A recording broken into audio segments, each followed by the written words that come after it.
Good afternoon, everyone. Sure as excited as I am to get this thing rolling. So welcome to this press conference following the IOC Executive Board. I have with me our President, Kirsty Coventry. I have Olympic Games Executive Director, Christophe Duby. IOC Director for NOC Relations, James McLeod. And Pierre Ducret, who is the IOC Director for Sports. Just before we get going, simultaneous interpretation is available in English and Italian via the app, which hopefully you've already downloaded. There's a QR code that's displayed on the entrance to this room, so it's probably a bit late for you, but there we go. And we will also be taking some questions from one of my colleagues over here, from external people as well, up in the mountains and various other places. So bear with us on that one. Without any further ado, let me go now to President Coventry for your opening remarks. Thank you, Mark, and hi everybody. Nice to see some familiar faces. Very warm welcome to Milano. We're very excited to finally be here. We've had a great week. We were warmly welcomed by the city and a visit with the mayor, Mayor Sala. We had and spent some time with the president of the Lombardy region, President Fontana. We had our executive board meeting, which went really well yesterday, getting ready for the IOC session in the coming days. And we got to be in this room, actually, I think it was, with our volunteers. And that was really, really cool. It was a fun afternoon spent with them and getting to hear their excitement about the games. We've had, obviously, our daily coordination commissions with the Milano Cortina team. And I need to thank them. Things are running really well. Lots of excitement. Athletes are starting to arrive. Athletes in some of the venues, as I'm sure Christophe and Pierre can give us some more details. But really, things are looking really positive, and we're seeing lots of good things happening around the city and throughout the regions. We are very excited that we have been watching and witnessing the torch relay. That has been going extremely well, and thank you to all of the millions of people that have come out to witness that and to cheer and to create the environment.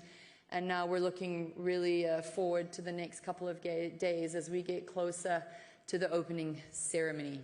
So with that, Mark, I will pass back to you. Thank you very much. Okay, let's go to Q&A. If you could wait for me to call you and the microphone to come so we don't get too confused. Let's start with Carlos from Reuters down the front here. If we could get a microphone over to Carlos. Thank you. Thank you, Madam President. Thank you for your time today. A question on the LA 28 revelations yesterday regarding Casey Wasserman. Did you discuss that at all? And do you consider that to be damaging to the preparations for the Olympic Games 2028? Thank you. Thank you, Carlos. We didn't discuss it yesterday, and I believe Mr. Wasserman has put out his statement, and we have nothing further to add. Thank you. Okay, let's go to lady here. Just, yeah. Do you want to stand up and then they can get a microphone across to you? Yeah. Thank you. Question from CMG CCTV5. So my question is about preparation of Milano 2026. According to the local committees, their report to the IOCB, I'm wondering what is the current process of the preparations? Has it reached 95% or even more? And then my second question is about, this is most spreaded Winter Olympics so far. So have you heard any different voices from the athletes, from the media, stakeholders, or the public? So according to, because with this new model, I think it's difficult to cover all these events. So I'm wondering, are you confident to run it properly with this new model? Thank you. Bye.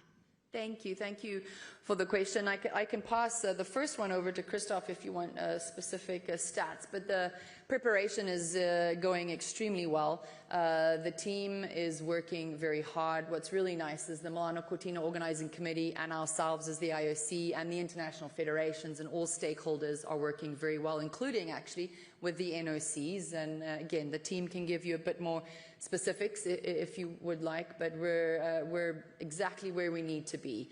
On the spread, yes, it's a little bit more spread out. As you know, that decision was taken to be adaptable to the new norms, to climate change, etc. But again, the organizing committee have made the best possible opportunities available to all stakeholders to be as successful as they would in any other games. We've not had any challenges so far. We will need to see how the games unfold. Yes, there's a few longer distances from venue to venue, but everyone is very prepared, and this is where, again, I need to thank the organizing committee as well as the IOC and the different department heads that I have here, because the education to all of the stakeholders on the various spreadness of the games has been done, and the buy-in from those stakeholders has been given to us. So I'm very excited about the games. They are going to be in world-class venues in the most iconic, most beautiful places of Italy, and I think the athletes are going to have an absolutely fantastic time. Christophe, anything to add on specific percentages or where we are, or Pierre?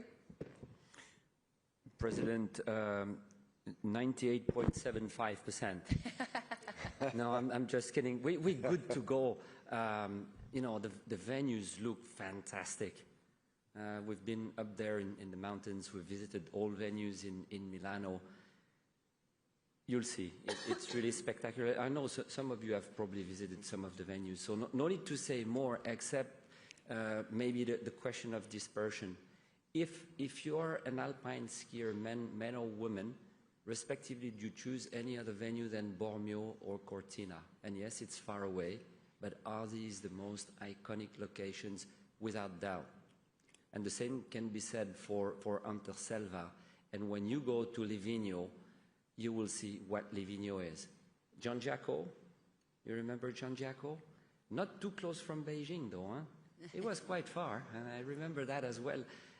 But once you were in Giangiaco, it was a good experience. And I think where we have to praise the organizing committee is that to adapt to what we said could be done, which is use what you have in the local territories. They thought about the experience of, number one, the athletes.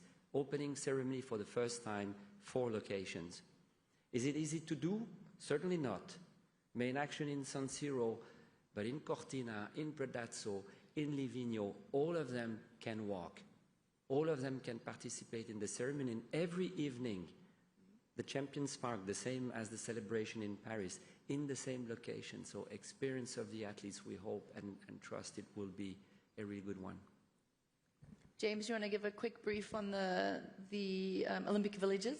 Because we've had really good feedback on that. Yes, thank you, President. Good afternoon, everyone. The feedback from the National Olympic Committees and the athletes have started to move into the villages has been nothing short of extraordinary. Really, the services that the Milano Cortina organizing committee are providing is really outstanding. And the athletes have started their training, and everything is going very well. We are on track to probably have 92 NOCs participating. The DRMs haven't quite finished, but that's our estimation right now. And a huge satisfaction from them. Thank you. Pierre, on the sport and the international federations? Oh, it's on already. Yes, thank you very much. So Christophe, I think, gave a very good overview of where we are from a sports standpoint. We have the unique chance here to have competition in some of the most iconic venues you can think of in winter sport. And where we have new venues, we spent a lot of time, as you could see, testing the venues, working with the international federations. We have training going on since yesterday. Everybody's very happy with the conditions that are being provided for training. So at this point in time, everything is green ahead of having fantastic competitions. Thank you, Pierre. Okay, I think I saw Sean. Is it Sean over there? Yeah, it is. We're from The Guardian, and then we'll come back and we're going to move over here. Yeah. Hello, Sean Ingle, Guardian. There were hundreds of protests in Milan yesterday against the deployment of US ICE agents during these upcoming games. I was wondering, first of all, do you know how many agents will be here? And secondly, given so much Olympics is about nations and people coming together in peace, what is your message to those who think having ICE agents in Milan will be divisive and not really in the Olympic spirit? Thank you. Thanks, Sean. So as from all the information that we have, and I believe the US authorities, as the other authorities, have made all the clarifications needed. So from our side, that's not for us to further comment on that part of the security. But we're really looking forward to the games, and there's going to be some exhilarating events happening, and we're seeing the final athletes that are qualifying in the last couple of days into this weekend. So we're very excited to get the games going and look forward to the opening ceremony. Jacqueline Magnay from the Australian.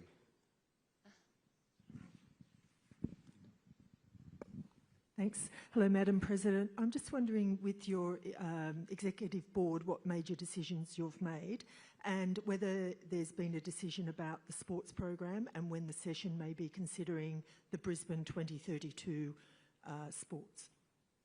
Thanks, Jacqueline.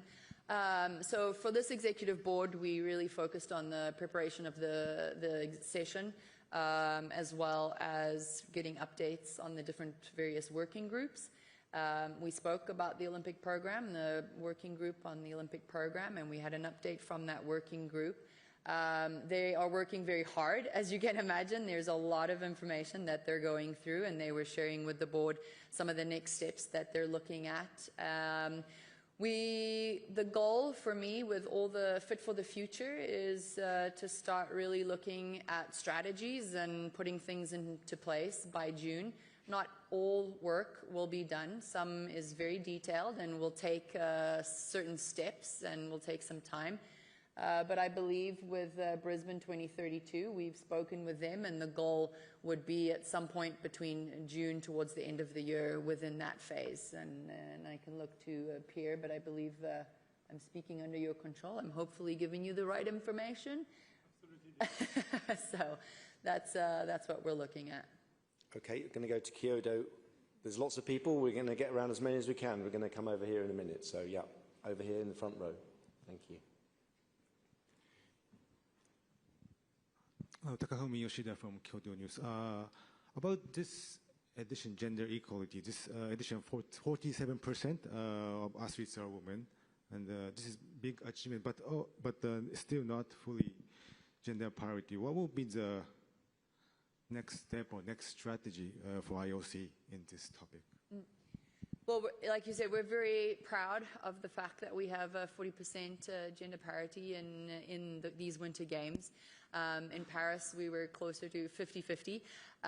But what the strategy would be is to start seeing how that can filter down throughout the ecosystems. So into our national federations, into the international federations, into all of the support staff and entourage in and around athletes. And so that's really where the focus in the future we will start trying to put different strategies and advocacy programs and educational programs around to be able to support all of those support networks and be able to offer the same opportunities in sports administration across the board.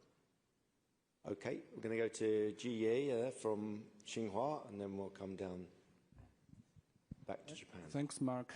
President Kirsty from Xinhua News Agency. In an interview with Xinhua, you mentioned you are very excited to see the water cube changing into ice cube. Now 4 years have passed. So what is your feeling right now? Because the Italian Games will be your first Games as the IOC president.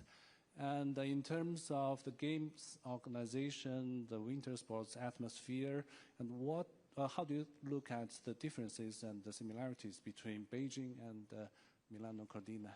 Thank you. Thank you.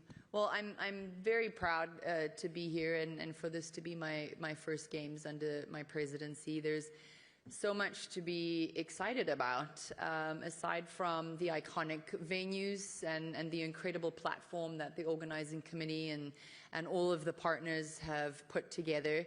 We're going to get to see remarkable athletes live out their Olympic dreams.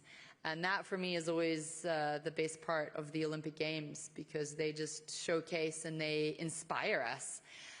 So I'm most looking forward to that. You know, there's always really, when you look at games that we've held in the past and the games that we're holding now, there's so many lessons learned.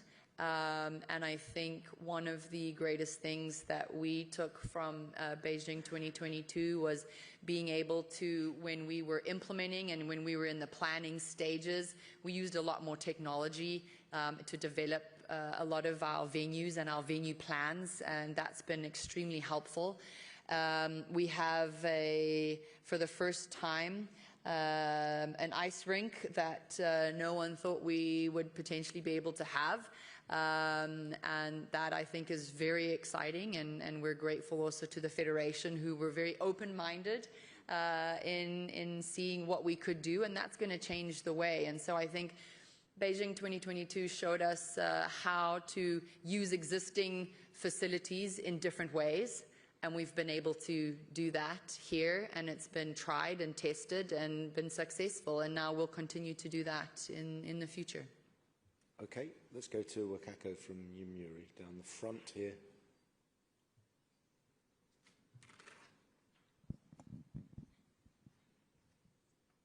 Thank you. Wakako Yuki from Yomiuri Shimbun Haiku. Tomorrow at the Olympic Village, you have this inauguration of Olympic mural. And in this divided world, you've in the past many times said that you hope this Milano Cortina would send a message of peace and the value of Olympism to the world. What is your expectation to have many athletes, including those athletes divided by politics, be at that site tomorrow? And how do you intend to send the message? Also, if I may, for this fit for the future. Just like old times. Yeah. As usual. Fit for the future policy. What is the thing that you would like to keep in the face of lots of changes, flexibility, which is important, but at the same time, what is the value of Olympic Games and Olympism that you would like to keep? Thank you. Thank you. I appreciate that. Yes, so the Executive Board, we have a joint meeting tomorrow with the Athletes Commission, which is something that has been long-standing, and we're very excited to have that tomorrow. And then we will go to the Olympic Village, which we're also very all excited about, because we've seen incredible pictures, and looking forward to getting to meet some of the athletes that are there. And as you know, we've tried, and Honorary President Bach would also go with the EB and the Athletes Commission to the mural of, and you know, there what we have planned is, I think regardless of who is all around, it's more the meaning, right?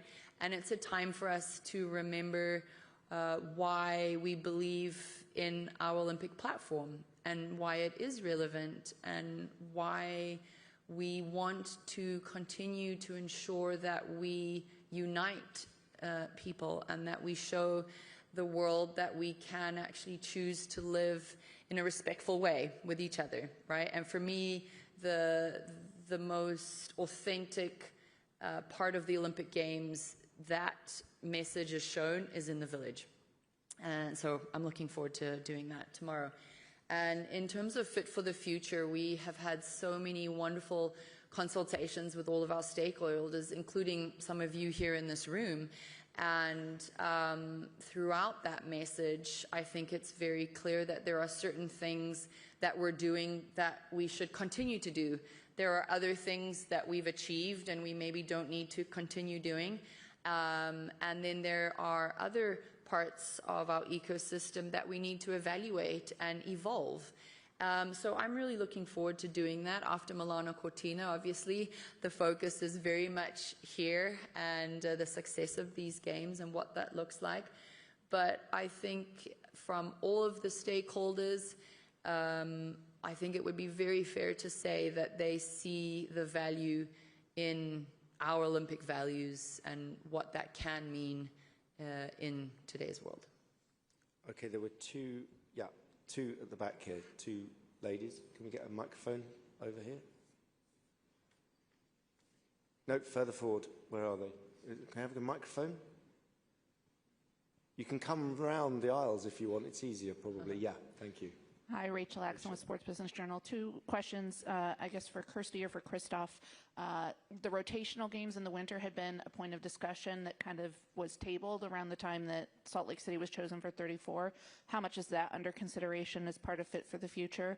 And then for Pierre, Nordic combined remains, back to the issue of gender equity, remains the only one where women are not allowed. What is the status of that and whether that would be under consideration in future games?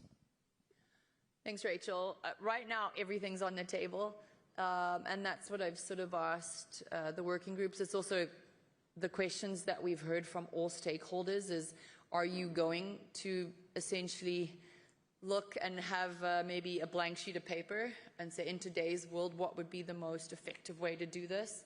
And then come back and look at what everyone has said and look at what we do and measure it up, and that's the process that we're in now. So yeah, I've asked the groups to really dig into everything because I think it's the time to do that now. And I think if we're going to ask ourselves questions, it shouldn't only be the easy questions or the less complicated questions, but we should look at everything. Yeah, so they're doing that. They're looking and analyzing all of the comments and opportunities and challenges that any of the different feedback we've been given. Yes, regarding Nordic combined, I think we acknowledge the challenges that exist for the discipline, both on the men and the women's side. As you may remember, we were here for the executive board in September, and we communicated back then that we would use all of the information coming out of the Milano Cortina 2026 games to really inform a decision for 2030. And this is what we intend to do. It will really give us a sense of how has the discipline come forward on the women's side, but also on the men's side between 2022 and 2026. Hi, Daniela Matta, Associated Press. Now, you said you're not going to comment on the ICE agents or the Wassenaar revelations, but is it disappointing that these kind of stories are dominating the pre-games narrative just a few days out from the games? I think anything that is distracting from these games is sad, right? But we've learned over the many years, and I look at these gentlemen next to me, there's always been something that has taken the leading up to the games, whether it has been communities, whether it's been Zika, COVID, there has always been something. But what is keeping my faith alive is that when that opening ceremony happens and those athletes start competing, suddenly the world remembers the magic and the spirit that the games have, and they get to suddenly remember what's actually important, and they get to be inspired. And so we're really looking forward to that. There's quite a few positive stories out there as well if you want, but, do come and see me if you want some. Okay, let's move over here. We're going to take a gentleman there and then 2 gentlemen in the front. Yeah, gentleman just there.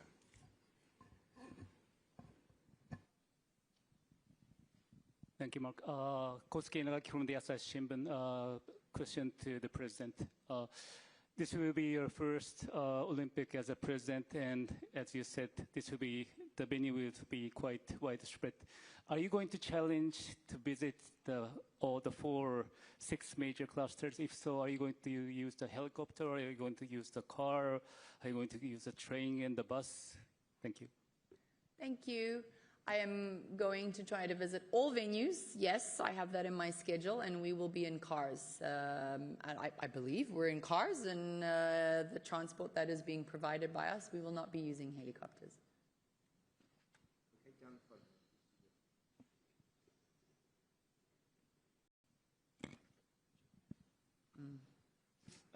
A follow-up on the LA 2028.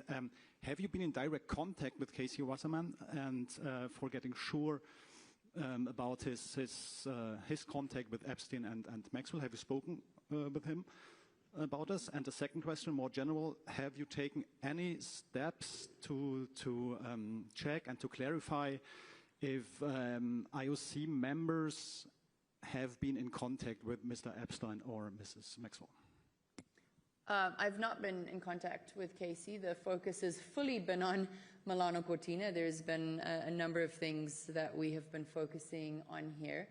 In terms of IOC members, we're obviously watching and monitoring the media, and if we're aware of a few things that have been reported just today, and we need some time to look into it. I literally was given it as we walked in.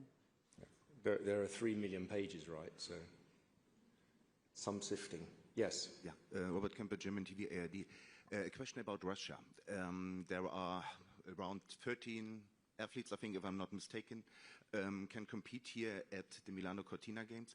Is there a timeline from the IOC bringing Russian athletes back maybe after these games? Is there a timeline? Also, is there a timeline for bringing the Russian Olympic Committee back, lifting the sanctions against him? I ask because the Minister of Sport was quoted in Russian media in December that even the IOC is supporting Russia in putting or making pressure on European countries that Russian athletes can compete there. So would you please clarify how this support looks like? There's no timeline. And as for Milano Cortina, we made it very clear in, I forget which executive board, that we were running the exact same processes as we did for Paris, right here for Milano Cortina. Concentrating on the games, I think. Anyone else? We seem to, can't believe I'm saying this, but yes.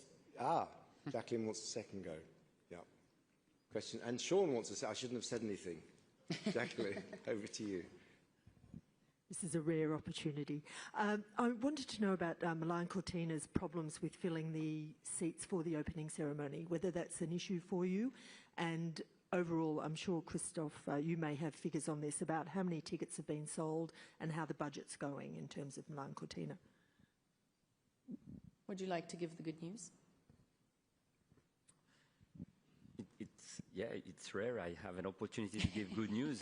Jacqueline, 1.1 point something million tickets sold.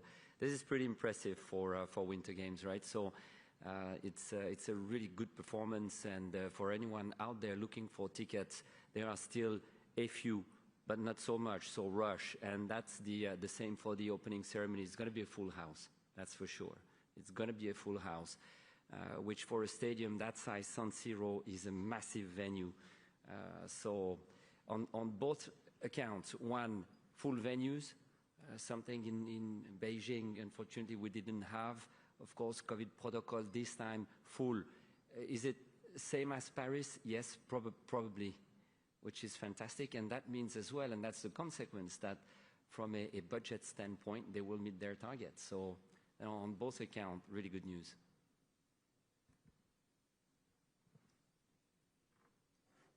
Okay, was gentleman here first. Sean hasn't had a first question, and then we might come back to you. Gentleman just in the centre aisle here. Thank you. Hello, I'm Luca Guazzoni, ANSA. Welcome back to my city, my wonderful city. It's a wonderful city. It's beautiful. The Pope just called for the Olympic truce. Do you feel his words can help in stopping war during this period? I am just really happy that more and more people are acknowledging the Olympic truce, and the reference from the Pope, I think sends, again, another message to everybody, so I'm grateful for that. Okay, Sean Ingle, part two. Thank you very much. There was a story in the BBC last night saying the main ice hockey venue, when the BBC visited yesterday, they found a frantic construction site with building materials and dust inside and outside the stadium. They say there's a frantic race against time to finish it. So I just want to be absolutely clear, Christophe. Are you 100% sure everything will be done? I'm sure it will be. And can you tell us the process that you're doing? Is it a 24-hour a day job to get it finished, or when do you think it will be absolutely ready? Okay, so first thing, absolutely certain, yes. And one thing we've been clear about for a number of days now is that you have a number of areas where you'll be very impressed. You walk into the venue, the sitting bowl is dramatic. It's black ice is ice, and it's going to be dramatic, right? Now, do we have every single space in that venue finished? No. And is it absolutely needed for the games? No. So no one experience will be tainted by anything that needs to be painted or carpeted after the games. Let's be very clear. Anything that is public facing, anything that is you media or starting with them, the athletes, absolute top. Do we still have works? Yes. Cleaning, absolutely. A lot of cleaners, both inside the sitting bowl and the venues, outside as well, to make it really beautiful. So still works ongoing, frantic as you say, but it's to make it really, really a great venue. And hat off, because it started very late. So what they have pulled out in so many months, very few, is absolutely outstanding. Thanks, Christophe. Okay, I think we're going to start winding it down now. There was a question, someone at the back there wanted a question. No? Yes? No? One more, and then I will let Christophe get back with his broom to Santa Giulia. Okay, thank you very much. I think we'll be back in a couple of days, and then obviously we start the regular daily press briefings after that. So thank you very much indeed, and see you soon. Thank you.